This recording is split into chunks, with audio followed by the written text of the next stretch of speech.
The New England Patriots just got surprised by this high praise. Let's talk about it. My name is Aaron. This is Sports Talk Patriots on the daily, pushing out content to people just like you who can't get enough Patriots football. So do me a favor before we get started, mean the world to me if you hit that subscribe button as well, hit that like button, and at some point, comment below. I'd appreciate it. So today what we're going to be talking about, this very surprised player, in my opinion, giving high praise to some young talent for the New England Patriots as well. We talk about Jacoby Brissett and kind of him passing the torch to Drake May as well. At the end, we talk about one of the major keys to this game against the Houston Texans. So let's just jump right into it. So first of all, high praise. And I will tell you, when I saw this, I was surprised. The person it came from, not always someone who I would say I would put the word humble with, but Tyreek Hill giving high praise to our boy Christian Gonzalez. So he said, this young corner is next up top three easily. So we know that he went up against Tyreek Hill last week. And I know you're probably saying, Aaron, this isn't that high of praise. Let me throw this out there. So Tyreek Hill has said this. In the preseason, A.J. Brown has said this. And then we look at all the players that Christian Gonzalez has went up against this year. So we're talking Jamar Chase, DK Metcalf, Tyreek Hill. Let me throw some stats your way. First, with Tyreek Hill, the man giving the praise to Christian Gonzalez. He was covered by Christian Gonzalez 5 times. Christian Gonzalez only gave up 2 receptions for 34 yards. Second, we look at Jamar Chase. Jamar Chase was covered by Christian Gonzalez 20 of 28 routes. Christian Gonzalez, and this was with Joe Burrow. So take what you will with a grain of salt from Tyreek Hill because he had Huntley as his quarterback.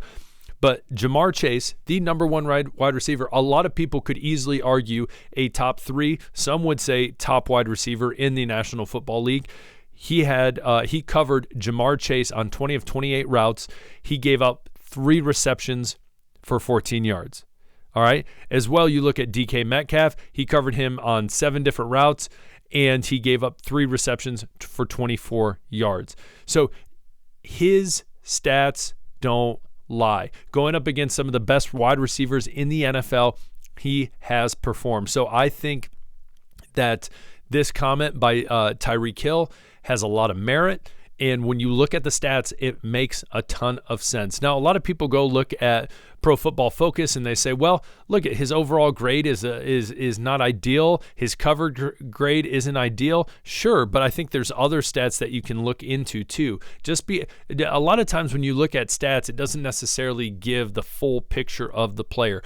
So receptions allowed, for someone who's only on their second year, really in reality still on his first year because he didn't even finish the whole year last year, receptions allowed, 20 receptions. That's ranked 14th out of 177 cornerbacks. As well, solo tackles, 21. That ranks 15th out of 177 cornerbacks. So take what you will from this. But in my opinion, what this is showing is, again, I know that we know the New England Patriots defense has had some issues in this offseason. So we look at Bentley, he went out for the rest of the year. As well, we look at Barmore, who's out most likely probably for the rest of the year. We look at Jabril Peppers. Wow, that situation is a hot dumpster fire. But we look at people like Christian Gonzalez, and the guy proves to be a dog and was a great pick a handful of years ago by the Patriots. So again, these moments are helping build up and solidify, hey, the Patriots are doing something right. And keeping Christian Gonzalez happy and hearing stuff like this is only good for the defense. So comment below, what do you think about this as well? If this is the first time you're hearing any of these stats when it comes to the receptions he's given up to these players, what are your thoughts on that? Again, Christian Gonzalez, certified dog. I think when it comes down to it, but before you know it, when he comes into when he's out of his rookie contract, he is going to be getting paid some money. That is for sure. So that's the first thing. Second thing we're going to be talking about is we're going to be talking a little bit about Jacoby Brissett. Now, we know Drake May is now taking the reins. He's starting against the Houston Texans this week. And Jacoby Brissett was essentially asked, hey, how do you feel about it? And obviously, he was bummed about it. Drake May even went up to him and said, hey, this must be tough for you. Jacoby responded with, yeah, but I should be the last thing you're worried about. You should be worried about this game coming up. But I will say this. I think there's a layer to the Patriots taking Jacoby Brissett. Now, originally, I do believe, and they even said this, that he would be the starter long ago when they signed him. Hey, he is going to be our starter for the 24-25 season. They said that. Yes, but I think the layer behind that, when you kind of peel back and see other reasons, we know his leadership, we know his character, but I think a big thing as well is on top of that is knowing that this situation would come and how he would react to it. I think there's other quarterbacks that would not react as kind with the character and the reproach. There we go. That he has. So I think that was another big reason. Them knowing, hey, eventually he is going to be benched. They knew that it was going to happen, and him being able to do this the way he did was awesome. So he's commented saying, great kid. Said it twice. No malice in my heart towards him. I just want the best for him. I'm very excited for him. That's a classy move by Jacoby Brissett. Again, I think it was a good decision. He'll be a great second-string quarterback, and I think he'll be a great mentor for Drake May starting off his career.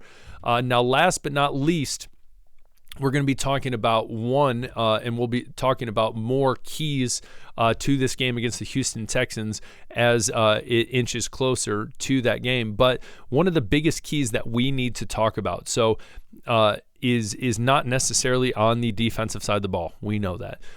For the most part, they should be able to, in some aspects, hold their own, hopefully. Texans, that is a stout offense, but that is not the big issue. The big issue is offense. So I think one of the things everyone should be watching, one of the keys is the play calling from AVP. What are the plays that he's going to be calling, especially, again, knowing that he has said multiple times how he calls it for Drake May is going to be, or how he calls it for Jacoby will be different for how he calls it with Drake May. So the big question is, how is that going to look? Now, we can have all these different ideas, but then again, he has said this multiple times that he has what for one, he has different for the other. So what will that look like? So one of the biggest keys, especially for this offense and moving the ball down the field, is how is AVP, what are the calls he's going to be making? How is he going to cater to Drake May's skills?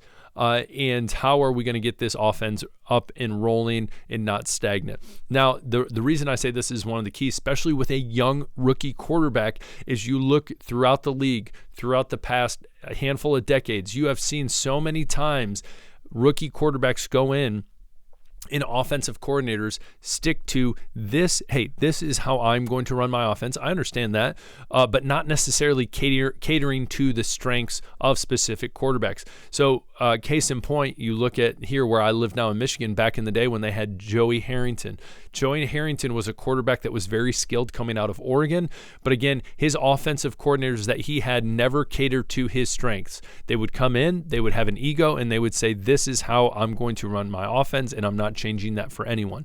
Again, I'm not saying AVP is going to be like that, but it is important, especially in a league like today, and getting a player out there in against a team that is going to be tough, especially that defense as well, is setting him up and this offense up for success, and not trying to obviously run it like he did with Jacoby. So what do you think that offense is going to look like? What other keys are you looking forward to when it comes to this game? Comment that below. I truly appreciate it. Again, this is Sports Talk Patriots. My name is Aaron. On your way out, wherever it might be on this screen somewhere, I don't know where the heck it is, hit that subscribe button, hit that like button, and we'll talk later. Peace.